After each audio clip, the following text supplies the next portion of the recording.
বৈষম্য বিরোধী রিয়াদ সহ 4 জনের 10 দিনের রিমান্ড আবেদন।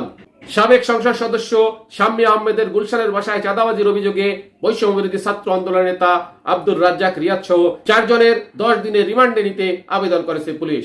রোববার 27 জুলাই মামলার তদন্ত কর্মকর্তা ও গুলশান থানার পুলিশ পরিদর্শক তদন্ত মোখলেসুর রহমান এ আবেদন করেন।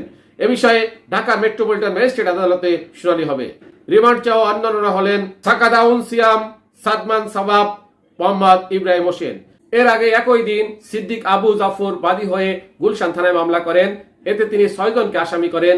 রিয়াদ ছাড়া অন্য আসামিরা হলেন কাজী গৌরব অপু, সাকাউত সিয়াম, সাদমান সাবাত, মোহাম্মদ ইব্রাহিম হোসেন ও 13 বছর বয়সী মোহাম্মদ আমিনুল ইসলাম।